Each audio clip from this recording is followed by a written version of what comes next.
We've been talking all morning and really for the last few days, Paul, about SpaceX and where this stock has been moving. It's currently up, so that 4-day decline did not come to pass. It has stopped at 3 days for now, but it was a painful 3-day slump, down about 22%, if I recall correctly. So, definitely a repricing of the initial euphoria following the IPO. Yeah, having done a bunch of these equity deals, it just felt like the stock was trying to find a home here, and that's maybe like who really wants to own this thing long term, and who's just playing the deal a little bit. So here we are. All right, and of course we know that at the same time, SpaceX, the company, has announced a big bond sale as well, getting ready to sell investment grade bonds for the first time to refinance a bridge loan, but also, let's face it, to fund this AI build out as well. So for that, of course, we need to bring in our in-house expert on tech and bonds, and that is Robert Schiffman. He's our senior tech credit analyst here for Bloomberg Intelligence. Rob, what will you be watching for and listening for the next couple of hours here when it comes to this SpaceX bond debut? I think I already know the story. Bondholders are going to welcome SpaceX with arms wide open. Nobody owns this deal, right? There's hundreds of billions of AI-related tech bonds that have been issued this year. There's hundreds of billions of tech bonds outstanding. But this is an inaugural offering, so everyone's going to want a little piece. And quite frankly, the difference between how SpaceX is going to trade in the bond market versus the equity market couldn't be much different. The valuations from the equity side may seem really, really lofty.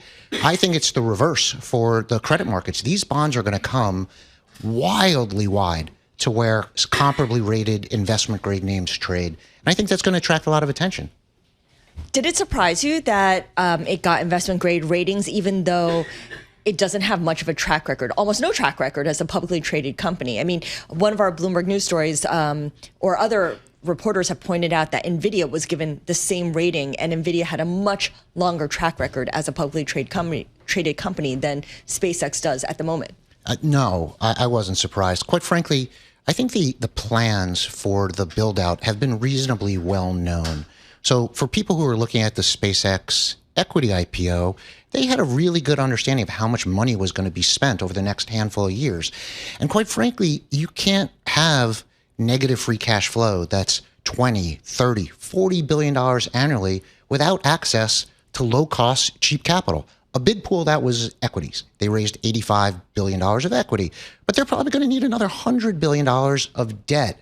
So if you had plans to borrow that much and thought you can do it in the junk markets, you'd be thought of as crazy. So I think this is pretty well understood. I do get it why people say, how are these ratings so high? And I think you just need to look into the future a little bit and look at the past. One is they're sitting on $100 billion of cash. Two is they're committed to IG ratings and reasonably low leverage. Three is their liquidity profile looks fantastic. They have access to huge pools of both equity and debt capital. And their burn rate, it's going to take them 3 or 4 years to even get through the amount of capital that they have today. So do you want to question where this company might be in 5 years and what leverage is going to look like? And are they going to be successful? I think it's a good debate. And I think when you're comping, are they an aerospace and defense company? Are they a communications company? Are they an AI tech company? That all of that creates, I think, more opportunity for bondholders because the bond deal gets priced probably wider than inherently it should. There's definitely an Elon factor, a positive Elon factor in the equity markets. Is this such a thing with you credit guys who are a little bit more sober? I hear so much about how everyone, in the AI world would rather just invest in equity because if they're right, there's huge upside. And with bonds, if you're right, you get paid back par, and if you're wrong, you get crushed. That's actually silly. Every basis point in the fixed income markets make a huge difference. And if you're coming at spreads that are 100 basis points wide to peers, that pays for the Elon Musk risk. I would actually argue there's Elon Musk reward. I know this, some people have cringed at this, but I think, Elon Musk is to today's generation what Warren Buffett was to the prior generation in terms of value creation. I think the future that he sees is a lot different than what a lot of other people see. I think his ability to execute is much higher than what people are giving credit for. Quite frankly, he does get a lot of credit. It's a $2 trillion equity market cap. So, for everyone who wants to poo-poo all the risk, people are riding the Elon wave.